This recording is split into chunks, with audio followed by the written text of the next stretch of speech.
O homem mais feliz da história, Augusto Cury. O seguinte livro é protagonizado por Marco Polo, um pensador ateu mundialmente reconhecido que tenta estudar a mente de Jesus sob o ângulo da ciência. Com isso, ele tenta revelar os códigos da felicidade, contidos em um dos discursos mais famosos de Jesus, o Sermão da Montanha. As descobertas o deixam fascinado.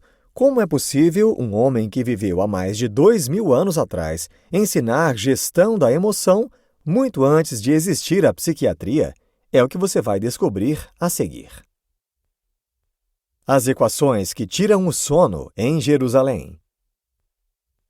Dr. Marco Polo, um ateu declarado, estava em Jerusalém em pleno século XXI, não para estudar arqueologia ou visitar monumentos históricos, mas para fazer algo que nenhuma religião ou ciência foi capaz de fazer antes: estudar a complexa mente de Jesus sob os olhos da ciência. A intenção era procurar falhas nos pensamentos de Jesus ou em suas atitudes. Mas quanto mais estudava, mais perplexo ele ficava. Essa pesquisa poderia ser a resposta de várias equações que faziam Marco Polo perder o sono, como o fato de estarmos nos distanciando cada vez mais uns dos outros, quando deveríamos amar, abraçar e incluir. Estamos nos tornando seres completamente alienados. E por que, mesmo com uma indústria gigante para oferecer prazer às pessoas, vivemos diante da geração mais triste de todos os tempos? E por que a humanidade está adoecendo tanto emocionalmente, mesmo diante de grandes avanços na área da psicologia e psiquiatria? São perguntas difíceis de responder. Mas Jesus possuía um intelecto único. Ele passou por várias adversidades e, mesmo assim, soube gerir sua emoção com êxito em cada situação. É triste que o cegamento religioso não permita que a mente de Jesus seja estudada nas universidades. Teríamos um povo mais saudável emocionalmente se isso acontecesse. Marco Polo estava agora diante de centenas de pessoas de origem multiétnica para um debate, no mesmo lugar onde Jesus discursou o tão conhecido Sermão da Montanha. Seu objetivo era disseminar os códigos socioemocionais contidos nesse sermão.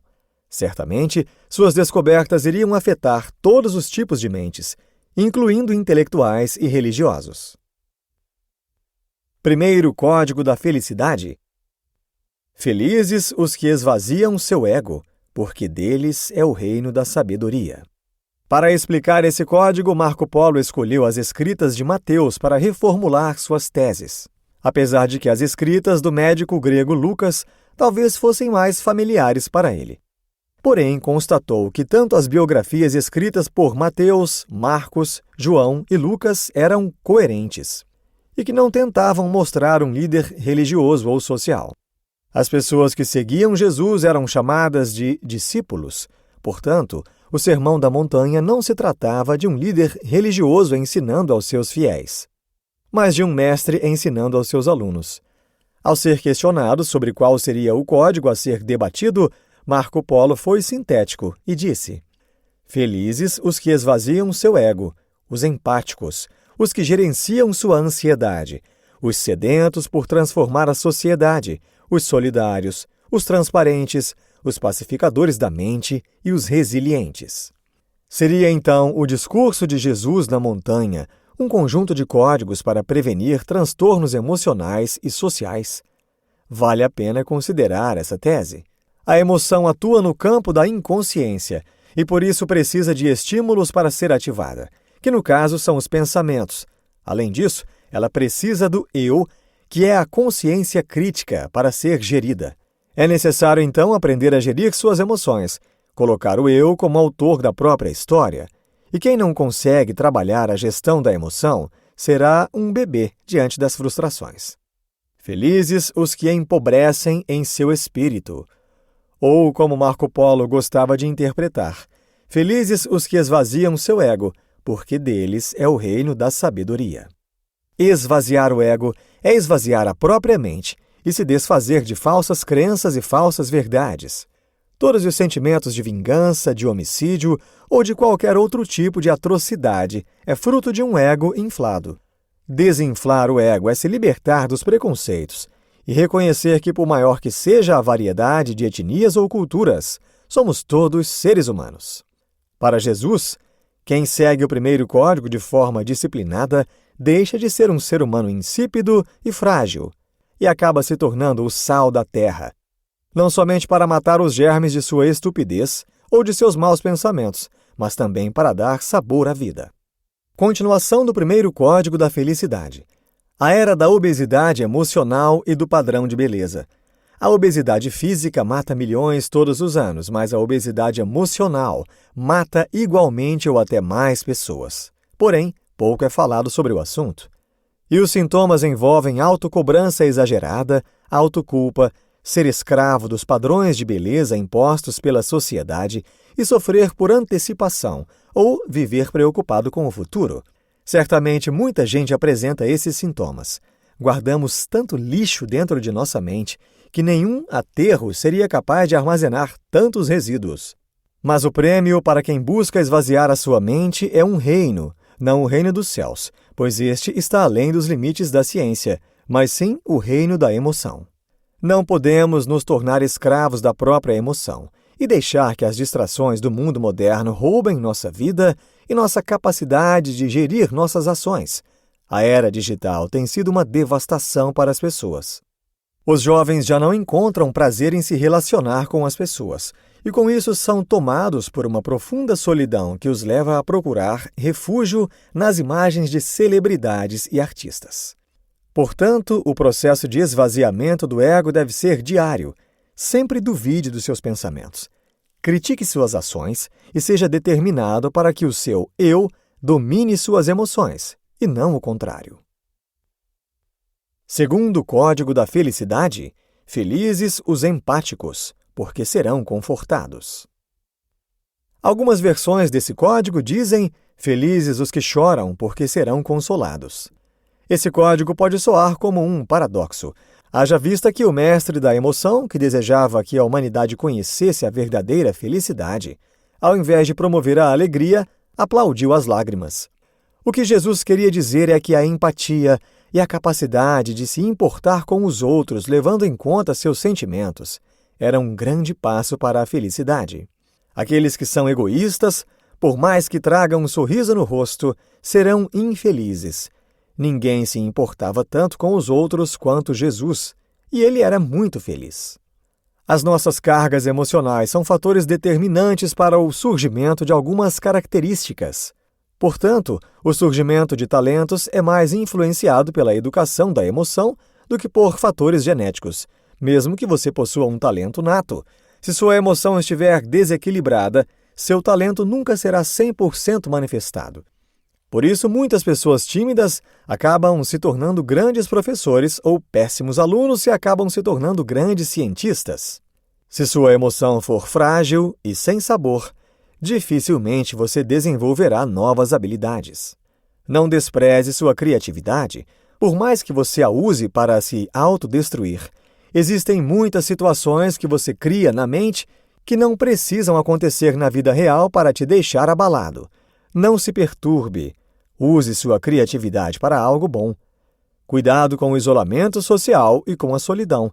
Eles só são efetivos em casos específicos, como períodos de meditação, mas há aqueles que se isolam por sofrimento e acabam sofrendo de boca calada.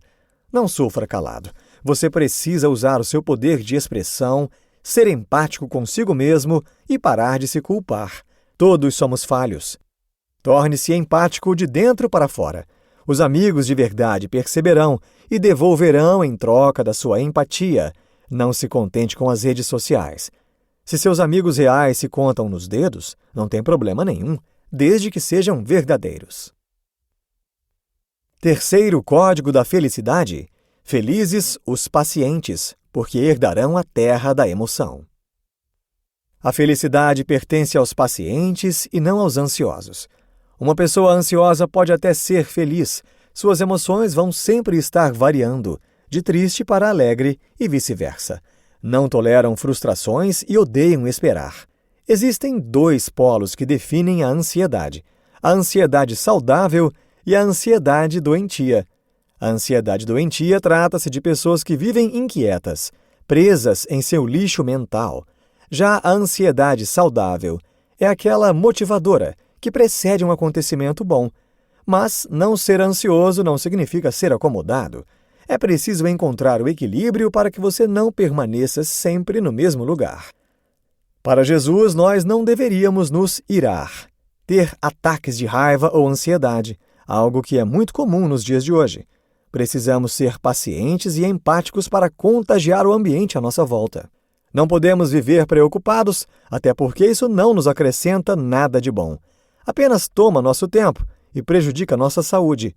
Nós, como única espécie pensante, falhamos em não gerenciar os nossos pensamentos. O sucesso que muitos buscam é baseado em coisas superficiais e banais. Queremos ter dinheiro, queremos ser reconhecidos e pagamos um preço alto por isso, que acaba custando muitas vezes nossa saúde mental. Não é que não devamos buscar o sucesso. Todos nós temos que correr atrás dos nossos sonhos. Mas não podemos esquecer que o verdadeiro sucesso está em ser feliz. Isso não significa ter uma vida perfeita, mas o prazer de se reinventar todos os dias. Mendigos emocionais entre os homens mais ricos. Marco Polo estava agora diante de uma plateia que detém 90% da riqueza mundial, formada por grandes empresários do Vale do Silício e grandes nomes do comércio e da indústria internacional. E mesmo muito ricos, não se tornaram egocêntricos. Alguns deles são grandes filantropos da humanidade. Marco Polo foi enfático ao dizer que naquela plateia havia somente mendigos, não financeiramente, mas sim emocionalmente. Fato é que muitos bilionários vivem a escassez daquilo que o dinheiro nunca poderá comprar: a felicidade, tranquilidade e a alegria. Pessoas que se prendem a status e estão rodeadas de pessoas que nem sabem se podem confiar, que estão apenas esperando uma oportunidade de se dar bem. Muitos não imaginam como seria sua vida se perdessem seus bilhões do dia para a noite. Quem ficaria do seu lado? Os verdadeiros ricos são aqueles que não gastam comprando algo que não lhes pertence, como frustrações, ofensas, críticas. Enquanto os pobres, em felicidade, se deixam levar por seus lixos emocionais. Ser rico é ser empático, é valorizar a família, é ter uma boa relação com seus filhos e seu cônjuge. Quem vive relações superficiais não tem empatia, está sempre com a conta cheia, mas sua conta emocional está vazia. Não deve ser fácil para alguém muito rico enxergar que o dinheiro não é tudo, mas se ele deseja ser feliz, precisa aprender a conquistar o que o dinheiro não compra. Muitos ricos querem sentir o perfume das flores, mas poucos querem sujar as mãos para cultivá-las. Quarto código da felicidade: felizes os que têm sede de justiça, porque serão fartos. Esse código diz respeito às pessoas que são inconformadas e têm sede de justiça. Não se conformam com a corrupção nas empresas e governos, com a violência e a fome mundial. São inconformadas com o bullying nas escolas, com a desigualdade social. São pessoas que lutam pelos direitos humanos. Mesmo sendo uma sociedade falha, Jesus dizia que deveríamos estar sempre inconformados com a injustiça, com sede e fome de criar um mundo mais justo e solidário. Quinto código da felicidade: felizes os que têm compaixão, porque serão abraçados. Todos nós somos falhos, não importa a nossa posição social. Estamos sempre suscetíveis a errar. O importante é saber reconhecer em si que você não é um ser perfeito e que não precisa ficar se culpando por erros que cometeu. Reconhecer suas falhas é um grande passo para evitá-las. Mais importante que isso é saber que os outros são seres humanos como você e também estão sujeitos a errar. Aprenda a perdoar as pessoas, pois quem não perdoa os outros nunca aprenderá a perdoar a si mesmo. Não seja radical com os outros. Jesus sabia a importância do perdão e o praticou até o fim de sua vida. Sabia que havia muitas pessoas presas em sua cadeia mental e as ofereceu perdão, pois não sabiam o que estavam fazendo. Disse Jesus: ama o próximo como a ti mesmo. Essa declaração é sem dúvida de grande importância e todos nós devíamos considerá-la como extremamente útil em nossas vidas. Amar o próximo não envolve apenas amar as pessoas à sua volta, Familiares, amigos ou somente aqueles que compactuam com suas ideias. Todos aqueles que você vê são os seus próximos. A intensidade do amor a expressar vai depender exclusivamente do quanto você ama a si mesmo. Para o homem mais feliz da história, não havia diferenças entre as pessoas. Seja um rei ou um súdito, ambos estão sujeitos aos problemas psicológicos e psiquiátricos deste mundo. Todos precisamos de compaixão, e cada um de nós possui um tesouro dentro de si a ser descoberto. Sexto código da felicidade. Felizes os transparentes, porque verão o invisível. Ser transparente é ter honestidade para avaliar a própria personalidade. É saber reconhecer os seus erros. Quem não tem transparência não forma sucessores, e sim herdeiros. Os herdeiros são imediatistas, enquanto os sucessores pensam a médio e longo prazo. Os herdeiros sabem lidar com dores e frustrações, já os sucessores são resilientes. Os herdeiros geralmente são ingratos, enquanto que os sucessores esbanjam agradecimento. Herdeiros só querem saber de seus direitos, mas os sucessores são empáticos e pensam no bem-estar dos outros. Pense bem se você está formando herdeiros ou sucessores. Apesar dos avanços medicinais e das indústrias de lazer, nunca tivemos uma geração tão doente como a de agora. Isso porque não somos transparentes, não temos a capacidade de olhar para dentro de nós e avaliar todo o lixo mental que nos prende. Jesus mostrou que somos seres que escondem seus sentimentos, mas ele não teve medo de chorar na frente de seus discípulos. Porém, nós não conseguimos expressar nossos sentimentos a nossos filhos. E com um ego doente, isso nunca poderá ser modificado. É preciso ter transparência. Sétimo código da felicidade. Felizes os pacificadores, porque serão chamados de filhos do autor da existência. Uma pessoa pacificadora enxerga além dos próprios olhos. Ela consegue enxergar o sofrimento de outras pessoas e sabe filtrar os seus sentimentos. Quem enxerga o essencial consegue pacificar a mente de outros. Pacificar envolve absorver o que de melhor as pessoas têm a oferecer e usar a seu favor. Considerando que isso não fará bem somente para você, devemos lembrar que ninguém é tão ruim que não tenha nada de bom a oferecer. Muitos que acreditam em um autor da existência questionam o porquê de ele não intervir nas atrocidades da humanidade, nas guerras, fomes e pandemias. Para Jesus, Deus não intervém na humanidade, pois nos deu a capacidade de livre escolha. Se ele interviesse cada vez que houvesse um problema, haveria somente bajuladores e serviçais, não filhos que o amariam. Nenhum pai quer ter um filho por perto, apenas por interesse. Sendo Deus a personificação do amor, ele deseja que seus filhos sejam pacificadores, e todo aquele que o faz é chamado de filho. Uma carta de amor para a humanidade. Por fim, todo aquele que não tiver gestão da emoção está sujeito a viver em uma prisão mental e descontrole emocional. É provável que, se tivéssemos estudado a mente de Jesus um tempo atrás, não tivéssemos tantos transtornos emocionais e pessoas doentes como hoje. Somos escravos em uma sociedade livre, pois somos aprisionados pelos predadores que estão dentro de nós. A autopunição, a hipersensibilidade, o ciúme, a inveja, o excesso de trabalho, sentimentos de vingança. Não há como fugir desses predadores, mas é possível domesticá-los. Ser feliz é poder treinar a sua emoção para estar sensível às coisas que não podem ser vistas ou ouvidas. Não se preocupe apenas com as coisas superficiais desse mundo. Derrame lágrimas. Expresse seus sentimentos às pessoas que você ama e a si mesmo. Ser feliz é reconhecer que você é um ser humano em constante desenvolvimento, que não se atém a falsas verdades, que se reinventa a cada dia. Ser feliz é ter empatia e saber que, independente das diferentes culturas, raças e etnias, somos todos iguais. Ser feliz é entender que antes de amar alguém, você precisa aprender a amar a si próprio, se apaixonar pela sua vida. Ser feliz é compreender que por mais que alguém te magoe e te faça mal, ele ou ela esconde um ser frágil dentro de si e por isso você precisa perdoar, pois o perdão é a melhor forma de vingança. Não desista da sua vida e nem de seus sonhos. Procure treinar a sua mente e sua emoção a cada dia. E não se preocupe se você cometer falhas durante o percurso. O importante é levantar e seguir em frente, ainda mais focado e decidido.